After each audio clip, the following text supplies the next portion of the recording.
Non à l'amnésie, non à l'ignorance.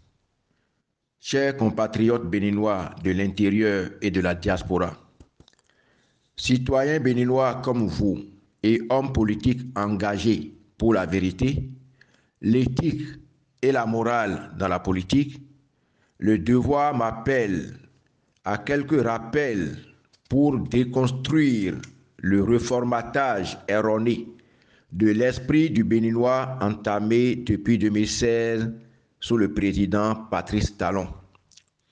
Je note qu'à partir de quelques réalisations insignifiantes aux côtés du monstrueux endettement du pays avoisinant 7 000 milliards, la multiplication des impôts, taxes et redevances qui asphyxient le peuple, l'étouffement des libertés individuelles et publiques, l'instauration de la dictature, le régime de la rupture et du nouveau départ tentent de convaincre tout le monde que le Bénin est né seulement il y a 8 ans et que toutes les infrastructures qui existent dans le pays sont l'œuvre du président Patrice Talon.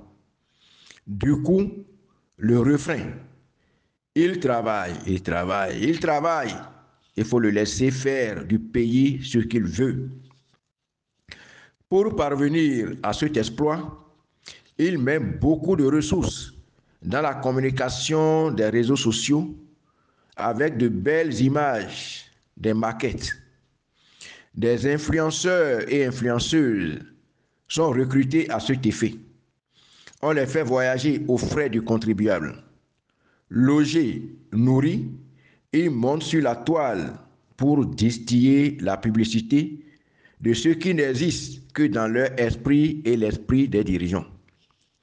Pour réussir le jeu et éblouir nos compatriotes qui vivent en Occident, on a englouti des milliards incontrôlés et dans la grande opacité pour faire quelques centaines de mètres de jolies routes autour de l'aéroport ainsi que les principaux axes qui mènent au centre-ville en passant par la devanture ou l'arrière de la présidence de la République. Pour auréoler tout ça, on a érigé un jardin et 2 géantes statues, dont une fortement mystique, dénommée l'Amazone, où l'on regroupe périodiquement les jeunes pour les ensorceler grâce aux animations de grands artistes étrangers vachement payés au détriment des artistes locaux qui meurent de faim et de maladie. Chers amis, le Bénin ne se limite pas à l'aéroport, au quartier résidentiel des princes de Cotonou. Descendez juste à Kindenou, vers Calavi, pour remarquer l'état des routes à moins de 5 km de l'aéroport. La faim, les maladies, la pression fiscale résultant de la multiplication des impôts, taxes, redevances, tenaillent nos compatriotes.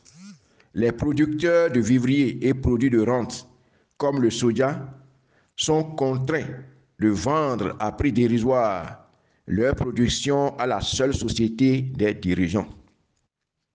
Chers compatriotes, le Bénin a toujours connu, sous tous les régimes, de belles statues sur toute l'étendue du territoire. La période révolutionnaire a battu le record en la matière. Pêle-mêle, quelques exemples. Place du Souvenir, ex-place des Martyrs. Place de l'Étoile Rouge à Cotonou. Place Bulgarie à Cotonou. Place Tofa à Porto Novo. Square Kaba à Natitengu. Place Tchacha à Ouida. Place de Goro avec la statue de Gberanzin à Abomey. Place Hubert Maga à Parakou. Place de la préfecture à Abomey. Mémorial Zomachi à Ouida, Case Zomaï à Ouida, etc. Un pays, ce ne sont pas que des statues et places publiques utiles pour le tourisme. Ce sont surtout les grandes réalisations qui impactent l'habitat et le développement. En la matière, comparativement à tous les régimes antérieurs, le régime du nouveau départ de Patrice Talon occupera difficilement la dernière place. N'oubliez pas qu'il a reconnu lui-même que le régime de Yahya Boni avait laissé 1200 milliards pour les routes. Et c'est ça qu'on est en train de gaspiller. Quels sont les financements nouveaux qu'ils ont pu capter eux-mêmes? Je vous donne quelques exemples pêle-mêle des grandes réalisations au Bénin. Le palais de la Marina, que nous appelons la présidente de la République, c'est le président Hubert Maga qui en était le fondateur. Après lui, le président Mathieu Kérékou a construit le grand bâtiment que l'on exploite principalement de nos jours. L'achèvement et la rénovation de ce bâtiment se sont poursuivis sous le président Boni Yayi, avant le président Patrice Talon, qui l'a modernisé avec, paraît-il, 14 milliards. Le port autonome de Cotonou, le président Maga en est l'initiateur. Sous le président Boni Yayi, grâce au financement américain de MCA, d'importants travaux confortatifs avaient été réalisés. Le Centre national hospitalier et universitaire de Cotonou, c'est le président Hubert Maga, c'est pourquoi ça porte d'ailleurs maintenant son nom. L'université du Dahomey est fondée en 1970, succédant à l'Institut d'enseignement supérieur du Dahomey, avant de devenir Université nationale du Bénin en 1975, puis Université d'Abouin-Calavi en 2001. Stade de l'Amitié, devenu Stade Général Mathieu Kérékou, est l'œuvre du président Mathieu Kérékou. En décidant de le rénover, le président Patrice Talon a brûlé 13 milliards pour, in fine, le déclasser, puisque ne répondant plus aux normes de la FIFA, alors qu'il le fut avant sa supposée rénovation. Palais des congrès de Cotonou, réalisation du président Mathieu Kérékou. Stade René Pleven d'Akwapa, ancien pont de Cotonou, que nous appelons le premier pont, avant sa rénovation, est construit entre 1927 et 1930, bien avant l'indépendance. Deuxième pont de Cotonou, le pont Martin Luther King, construit en 1980, est l'œuvre du président Mathieu Kérékou. Troisième pont, le pont Konrad Adenauer de Cotonou, construit entre 1999 et 2004 et mis en service le 10 décembre 2004, il est réalisé par le président Mathieu Kérékou.